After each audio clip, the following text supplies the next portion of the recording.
sifat 4. Yang pertama layyin, lemah lembut. Layyin, lemah lembut. Bicaranya itu lembut. Kalaupun nggak bisa lembut, paling tidak menyakiti. Kan ada Bu, mohon maaf nih, ada orang Betawi, saya orang Betawi nih. Orang Betawi itu Bu, kalau antara orang Betawi ngobrol, ada 2 orang Jawa ngeliatin lagi berantem nih.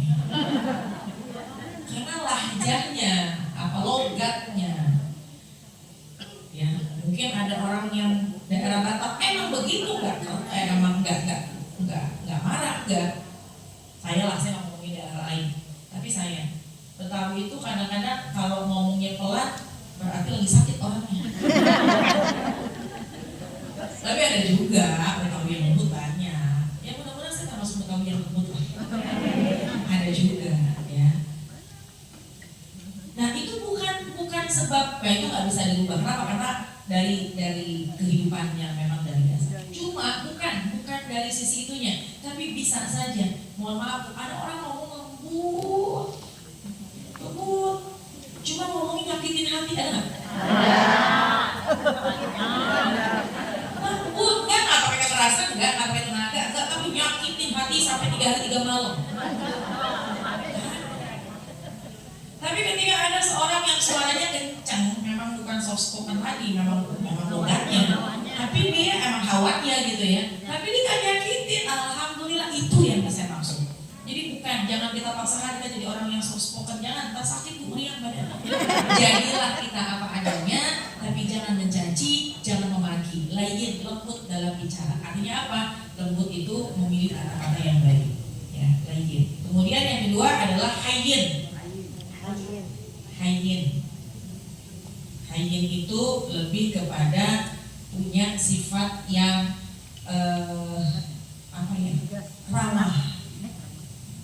ramah, open. Tadi lembut ngomongnya, yang kedua open aja gitu, jadi nggak diem gitu. Nah, open. Kalau bahasa orang kita tuh kayak gitu ya. Ramah,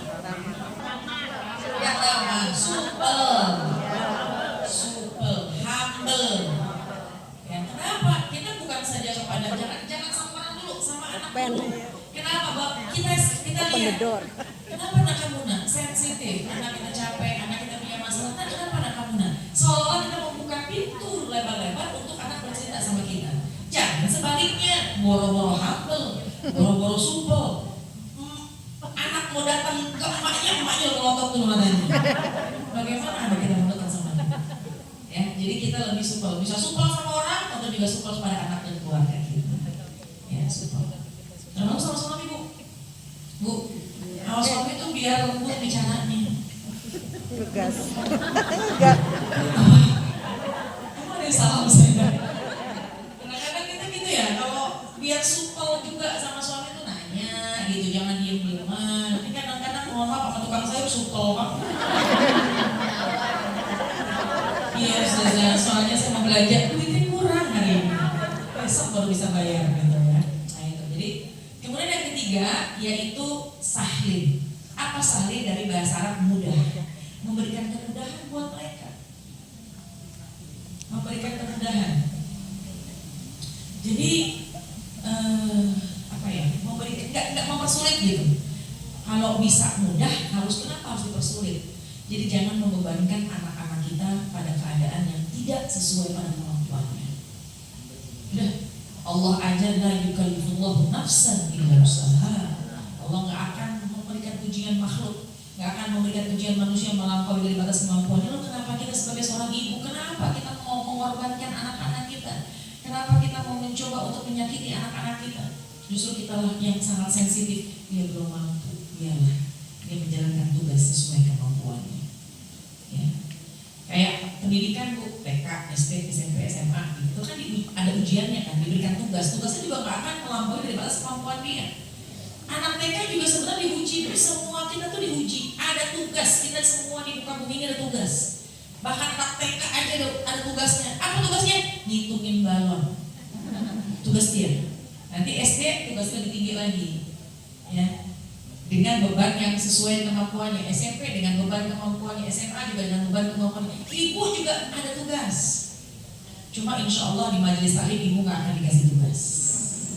Karena kalau di majelis taklim ibu dikasih PR, dikasih tugas, bulan depan ibu akan mengajar. Pokoknya jamaah Rumil, saya memberikan 3 hadis, tolong hafalkan. Bulan depan setoran kalau saya panggil gak hafal, berdiri di kaki 1. Udah tahu gak? Dalam hati ibu bukan masalah gak hafal ustazah, jangankan berdiri di kaki 1, kadang-kadang kaki 2 aja pegangan. Masya Allah. Ya, ini aja duduknya udah mulai berubah. Ada yang rapi, ada yang kakinya kemana itu? Alhamdulillah, nggak apa-apa. Alhamdulillah, ya, insya Allah.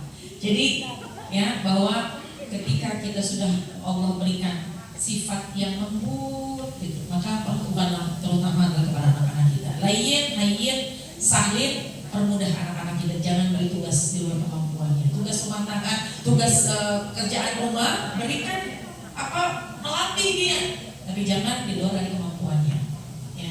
Tapi memang Bu, ketika ada beberapa keadaan anak sudah bisa melakukan tugas orang tua, sebab ada masalah dalam keadaannya, biasanya anak itu jadi anak yang lebih kuat. Tapi memang belum pada usianya. Ya, karena kita melihat ya Allah ada anak kecil mohon maaf gitu, anak kecil yang mohon maaf dia harus sedang menjalankan tugas orang dewasa. Entah dia jualan di jalan.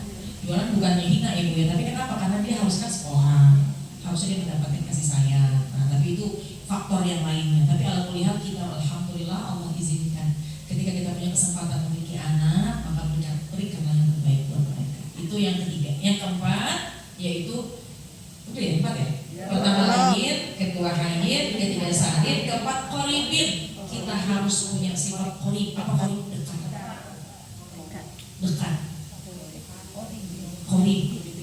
Qoribin dekat. Makanya sahabat qorib itu diambil dari qorib, dekat. Kita harus merasa dekat. Dan ketika sifat ini ada pada makhluk sosial, maka kita harus mencoba untuk menjadi orang yang bisa mendekatkan orang. Kita harus punya sifat yang bisa menarik daya tarik, atau kita harus melakukan sesuatu yang bisa membuat orang senang sama kita, dekat sama kita. Ya, dengan cara apa? Omongnya yang lembut, menyenangkan, jangan nyebelin, jangan nyinyir, jangan julid. Kalau lingkungan luas, ya Bu, saya sering katakan ini. Jadilah kita orang yang dinanti-nantikan kehadirannya. Ada 3 golongan. Yang paling atas dinanti-nantikan kehadirannya. Pokoknya kalau bisa dia ikut, kalau bisa dia datang. Besok kita mau rihlah nih, mau jalan-jalan ke Garut. Ya. Kalau bisa dia ikut ya, jangan sampai nggak ikut. Pokoknya kalau dia ikut seru. Tapi kata yang diajak, ya saya nggak punya duit, udah pakai duit saya dulu. Nanti bayar belakangan. Yang penting kamu ikut. Kenapa? Karena orang tersebut sangat dinanti-nantikan kehadirannya. Dengan kehadirannya akan membuat warna dalam perjalanan. Ada nggak Bu yang bilang gitu sama ibu? Nggak punya duit, saya pinjemin dulu. Ada. Itu berarti tanda-tanda seseorang itu dinantikan kehadirannya. Orang yang dinantikan. Saya besok mau acara, kasih tahu ya, jangan sampai nggak datang. WA lagi datang ya, jangan sampai nggak datang nih. Dia ada kesan sama kehadiranmu. Kalau ada orang yang kayak gitu berarti tingkatannya paling tinggi. Kalau nggak di atas, paling nggak nomor 2. Datang diharapkan, enggak juga, ya nggak apa-apa. Datang ya nggak bisa, kebetulan ada hajat, ada urusan, ya udah nggak apa-apa, doain aja ya. Tapi kalau bisa datang, nah ini masih ambang nih. Diharapkan kehadirannya, kalaupun nggak datang, nggak ada masalah. Kalau yang pertama kan sangat diharapkan kehadirannya. Jangan sampai yang ketiga, yang paling bawah. Kalau bisa jangan datang.